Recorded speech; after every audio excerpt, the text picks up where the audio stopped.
country did you listen to when you were growing up? And how does that influence what we hear from you now? But it started really early for me. My older brother Tyler was, he was listening to Cross Canadian Ragweed and Randy Rogers and Pat Green and Corey Morrow when he was in high school. So I was in like fourth, fifth grade, stealing his CDs and listening to those guys. But it was also a lot of guys like Robert Earl Keen and James McMurtry and Chris Knight, Slade Cleaves, Adam Carroll. That's a long, long list. And I was really fortunate, to have an older brother that was listening to those guys. And so I got to, and not only was I exposed to them at a young age, I was kind of obsessed. Like I really was. Those are the guys that I identified with the most. Love their songs, love their songwriting. Was always, kind of sneaking away in my room with my guitar, trying to write songs like those guys all through junior high and high school. And so if it wasn't for my older brother, kind of showing me who those guys were and what really good, honest songwriting was, then I don't think my music I may not even be doing music right now or writing songs or trying to do that. So I always give a lot of credit to those guys. And now, most of them are good buddies of mine, which is really cool because I grew up just thinking that, they were these like superheroes, and now I text them and call them whatever any time of the day. So it's really cool for me to like grow up listening to them and then now know them so well. Yeah, what a full circle moment. How cool. And I really know that like the Texas community, just from what I've heard, is so close knit. So how cool that you're able to call on those guys. So what are some of your family traditions surrounding music? I know you mentioned your brother, but why do you feel like it's so important to keep this Texas country music tradition alive? For me personally, I cut my teeth really just touring around Texas, and started in my truck, ended up getting a van, bought a trailer, thought we were big time, and so those like super hardcore Texas music fans are the first ones that ever came to my shows and, were screaming the words to my songs back to me and selling out little venues, and which we just thought, was the coolest thing in the world. So for me, I always try to stay connected to those fans. We tour all over the country now and the record deal and all that stuff, but I don't have any of that if it's not for, the Texas music scene and kind of putting me on blast from a very early age. And they accepted me 100% from the get-go, really embraced what I was trying to do from my very first album, The Limestone Kid. And always kind of acknowledged me as a songwriter first, which is definitely my preference, thing that, I kind of enjoy the most, and really is what, the first thing I ever fell in love with that had anything to do with music. So I don't know. I always try to put on for my home state and make sure they, we haven't forgotten about them and we appreciate them and we love them. And we fully understand that, no telling where we are without them. Yeah, my first show ever down in Texas was actually William Clark Green at Billy Bob's. So I can totally attest to that country crowd. There's just something a little bit different when you're in a crowd in Texas. So I'm hoping to get back down to Billy Bob's soon. That would be fun.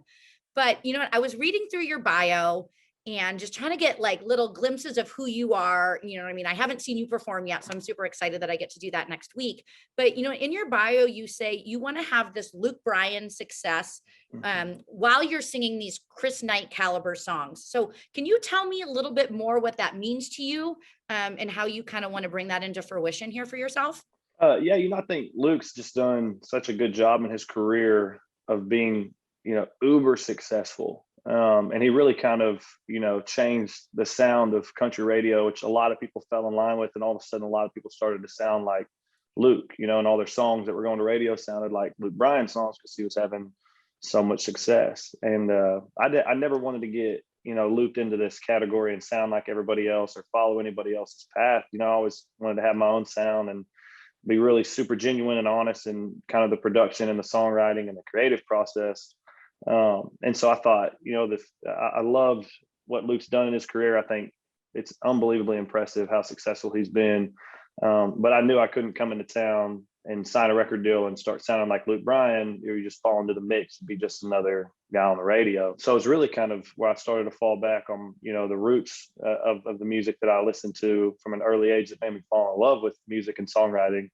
And I was like, man, if I could, have this kind of stand out on the radio and stand out, there's not a lot of people writing songs like Chris Knight that are on national radio right now. And I'm still working on it. I'm not saying that I've done it whatsoever, been successful at that attempt at all so far. But it's certainly always on my mind. And, to have that superstar success while, sounding, real authentic and original and not sounding like anybody else. When your song Pretty Heart started to get played on country radio here up in Chicago, you know, it very much attests to that. Hey, like this is country, but this is new. This is different. So at least from my perspective, I think you're well on your way. So pat yourself on the back there. But for me, as you know, I mean, a country music fanatic, and you know, being blessed enough to talk to artists like yourself and a bunch of other artists, I feel like there's been this kind of divide between Nashville and Texas artists, that there's kind of this rift. So what are you trying to do to help kind of bridge that gap? I mean, honestly, it never even crosses my mind.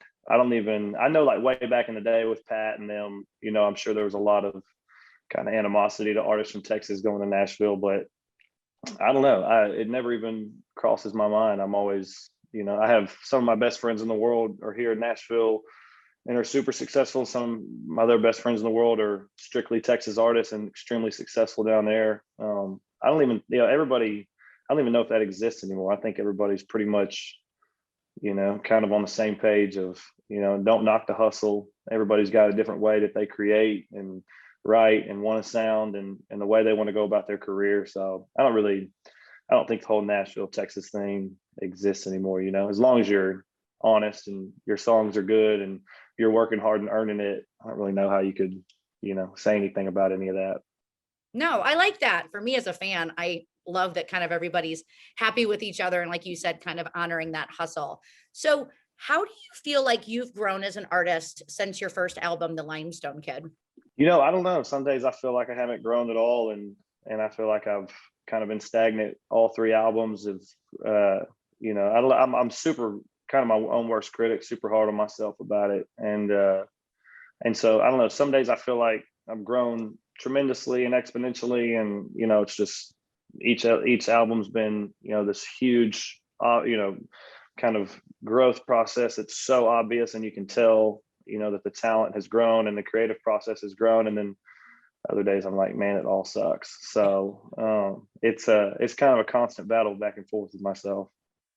No, I love it. I mean, I loved your first album, but you know, Thank I mean, you. let's talk about your new project. I love that you have your gold chain on. I feel like it just fits it perfectly. So your new project, Gold Chain Cowboy, you know what I mean? What does this say about who you are and how you want to stay true to your Texas roots? And what are you most proud of about this new project? It turned out really just so much better than I guess I thought it was going to after, you know, going through the pandemic, COVID year and all that, and not really knowing what was going on. And then it's like all of a sudden we were out of it. We had to put out this record. And I was kind of nervous that we were rushing it. And usually I take my time on those things and it's real long, drawn out process and a lot of critiquing. And but this record, I just kind of didn't do that. I didn't really have the time or the mind frame, you know, to do it. And so we kind of just felt like we threw this record together in a hurry, trying to get it out since we were back touring. And that may not even been the case. That my feeling about that may have been totally wrong, but it certainly was on my mind a lot when we were, you know, in the studio finishing this album. And so all that being said, I was really just kind of proud of how well it turned out, you know, considering all those circumstances. And it just been such a crazy time in life and kind of unprecedented. Never thought anything like that would ever happen. And then we come out and got to throw this record together, and it just turned out so much better than I was kind of fearing that it would. So super proud of that. No, I love that. What song off the album do you think, you know, I mean, I know you said it was kind of a blur, you had to throw them together, but if you had to pick maybe one or two songs off the album that you feel like is most rooted into who you are and as a Texan, what songs do you think those would be?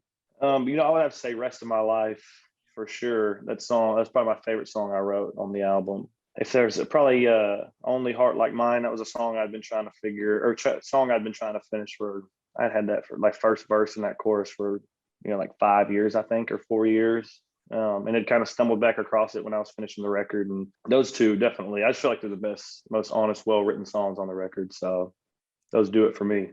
No, I love it. Well, thank you. I know you have a busy day and I know it's CMA week, so I'm sure you're very, very busy. But thank you so much for taking time to chat with me. And I am super excited to see you next Friday. It's going to be pretty bonkers. A sold out show at Joe's is quite the sight. So I think you're going to have a lot of fun and be pleasantly surprised. Awesome. Well, thanks, Bobby. Appreciate you having me on. You're listening